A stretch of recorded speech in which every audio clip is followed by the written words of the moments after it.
Church, in the eternal words of Leslie Jordan, well, well, well. Now, baby, is it three yeses and one no? Is it two yeses, one no, and a maybe? My nerves is shot to shingles. I got my notes. I hope y'all got yours. Let's get on into this damn mess.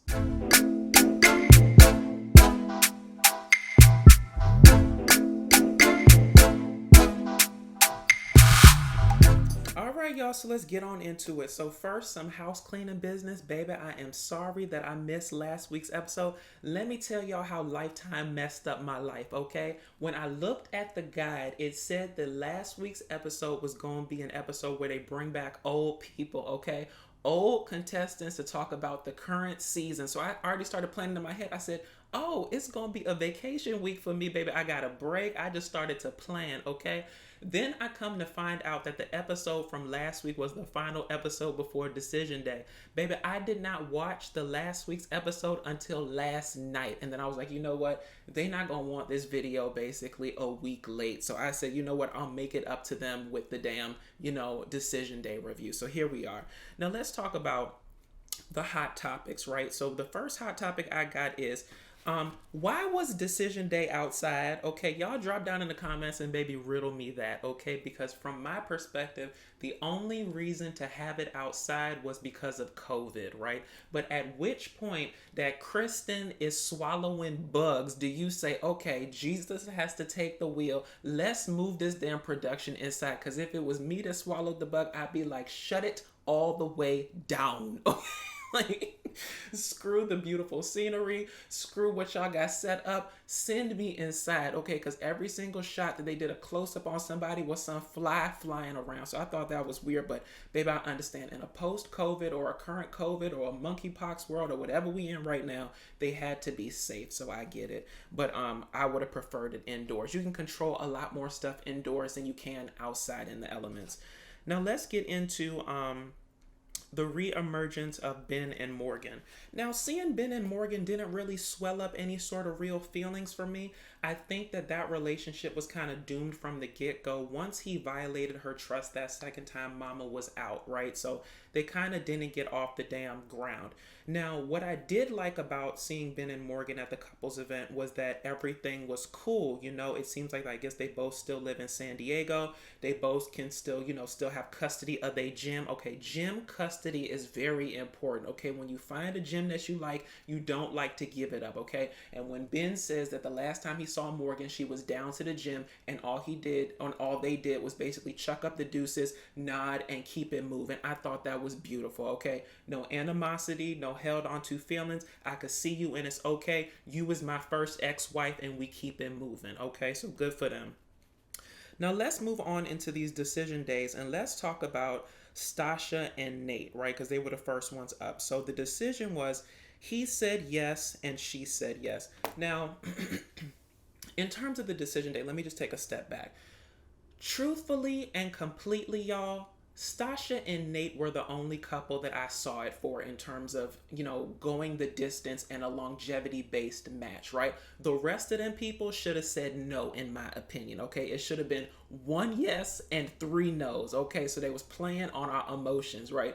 Now, in terms of Nate and Stacia, you know, she comes from a very desperate place when it comes to love and wanting to feel loved and taken care of, and like somebody wants her, needs her, wants to be with her.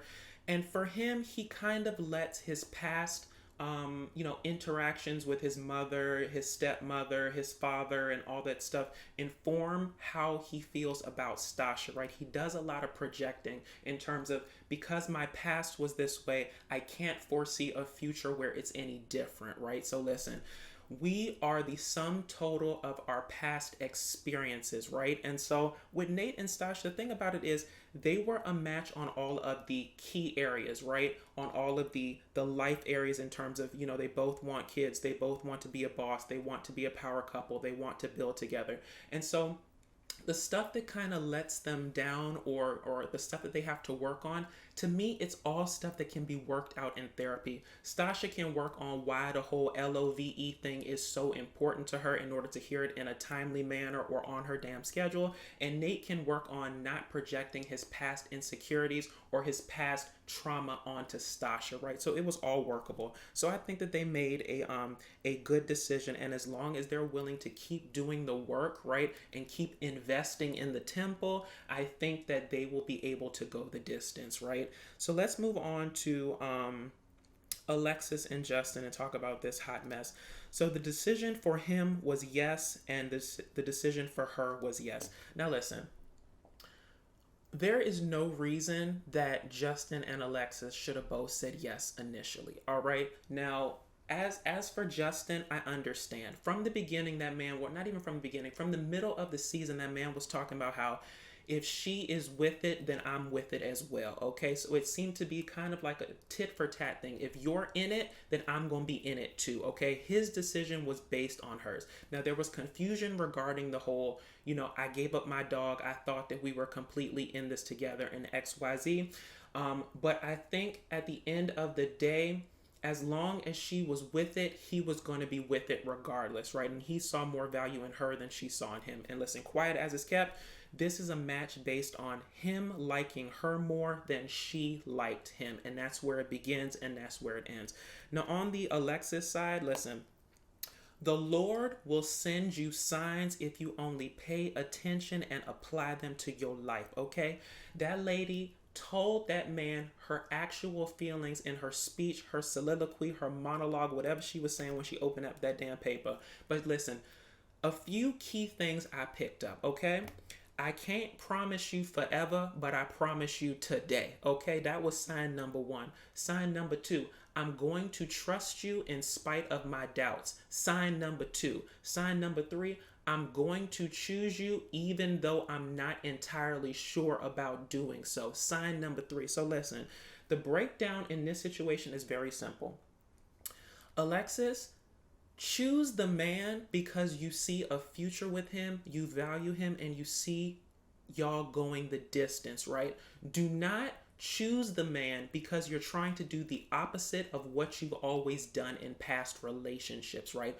Don't choose me because you try not to be a runner and a track star, okay? That's where it begins and that's where it ends with that situation. Choose me for me. Don't choose me because you're trying to rewrite the past, okay? Because you can build a foundation on liking somebody, seeing value in them, and going the distance with them. You can't build a future on a very...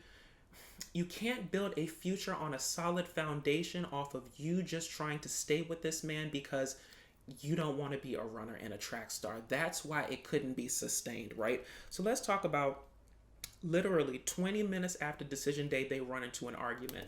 Now, the argument breaks down like this. They got to the table and Alexis says, this is our new start, essentially, right? But I want to kind of remember the past because if we don't remember where we came from, we don't remember our past traumas, we don't remember what happened, we're destined to repeat them in our current situation, right? What she said was actually pretty sound, okay? It was actually very sound. I want to start over with you. I want this to be anew, but I don't want to forget what we've been through because we're just going to recreate it in our current lives if we don't, if we don't take in the mistake and actually apply it and move forward. What she said made sense. Now, in terms of Justin, he can react very emotionally, right?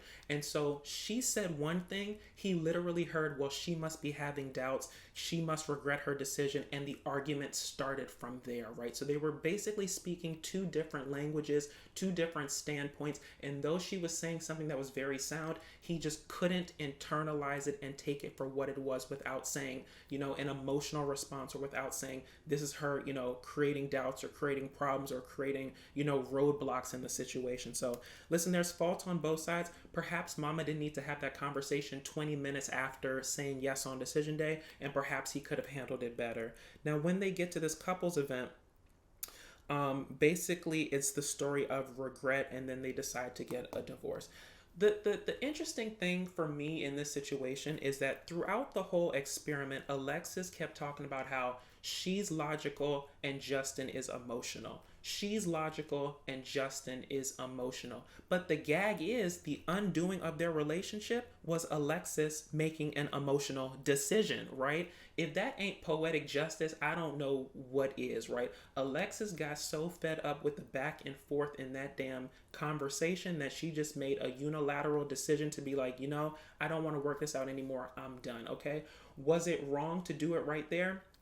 Absolutely. But listen, when you have these couples events and everyone's going around talking about their relationship and did they or didn't they, or is they staying together or is they breaking up, you kind of open the door for this kind of stuff to happen. Okay. So you can't really blame Alexis for, for it coming out the way it did. You can't blame her for it coming out in that forum, but you can blame her for the way it came out and the kind of way she verbalized it, because it was very cut and dry. It wasn't, it wasn't caring for his spirit and his emotions in that moment. It was a very selfish way that she did it, right? Like, there's a way to talk about something, there's a way to break something out, or break something off rather, being cognizant of someone's feelings and how they're going to internalize this and take this in. And she was very cut and dry in the moment. So listen, this is why I always say, when it comes to decision day, do not give me a swift yes only to give me an even swifter no down the road, okay? Really think about it. It's an individual decision based on 8 weeks of experiencing this person. Do you want it to continue how it has? And I think if Alexis was true to herself, instead of trying to not be a runner and a track star, listen, just because you're not trying to be a runner and a track star doesn't mean that, you can't apply those tenets to your current situation. If you can't care for the man in the manner in which he needs to be cared for, then it's okay to be a runner and a track star, because you're doing the thing that's probably the best for the situation, even if it doesn't necessarily feel like it, right? Now let's move on to Lindy and Miguel. Another disaster, okay? Now listen, she said yes, he said yes. The problem with Lindy and Miguel is this, okay? I understand that there is love there. I understand that there is commonality there. I understand that y'all rack for each other. Y'all are attracted to each other. You want this to work out.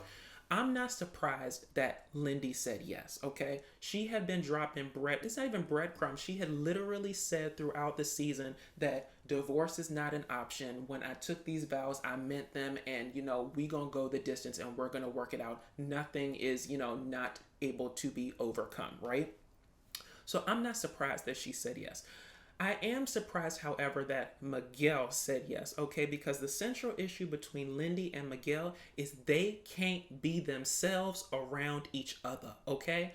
Actually, let's start with Miguel. With Miguel, he is a planner. He is a realist. He wants to talk about things in terms of the longevity of that. And doing that messes with Lindy's anxiety, okay? It makes her anxiety act up, and mama can't take it. Now listen, Lindy is a free spirit. She don't like to be controlled. She a little bit ditzy, and mama has lightweight, low-key, or high-key ADD, okay?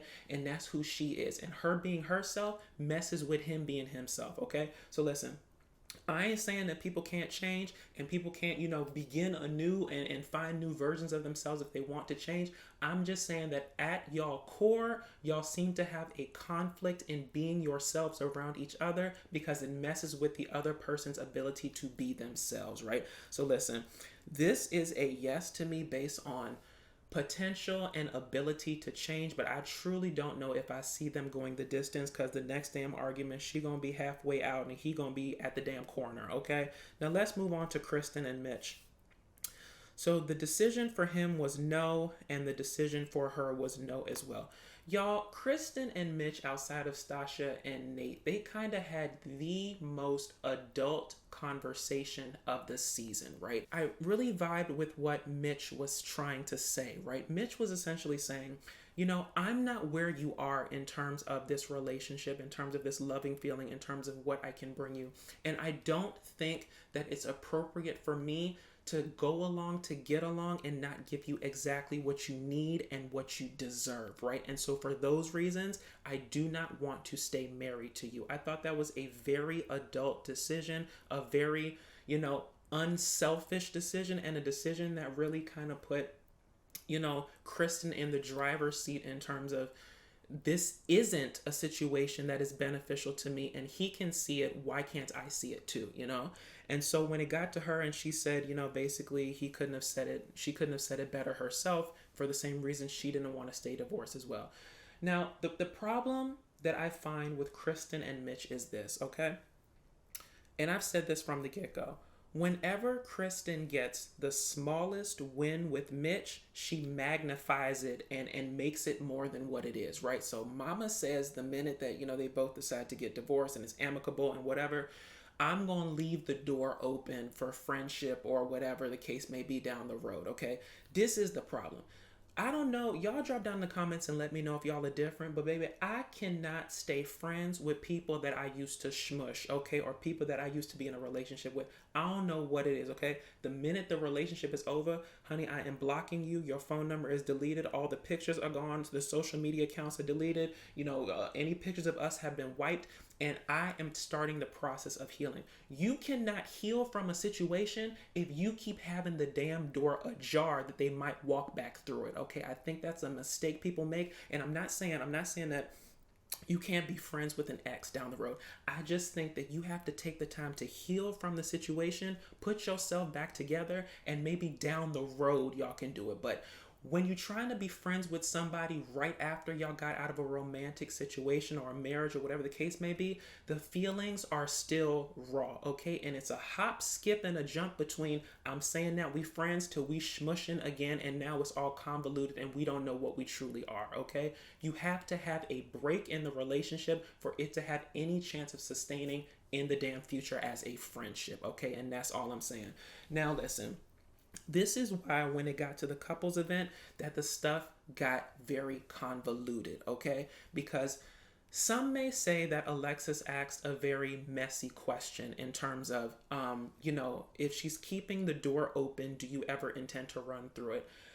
I can honestly say I think that the question was from a good place, okay? Because I think she was trying to help Krysten. I think she was saying, listen, if she's leaving this door open and she has hope that this could eventually be a friendship, relationship, or whatever the case may be, do you actually ever intend to walk through that door, or is she literally holding this door open in vain, okay? It was a very honest question. It was a very apt question, and it's something that Krysten needed to know. And listen, the floodgates opened after that because Mitch said, that was never my intention to leave it ambiguous, okay? Mama started talking about how she wanted to keep the door open and stuff. Now, listen, granted, Mitch could have said it better because the way he said it was a complete fool and it came out wrong. But what he was essentially saying is, I don't want to leave this ambiguous. My decision wasn't ambiguous. Hers seems to be ambiguous, but that didn't come from me.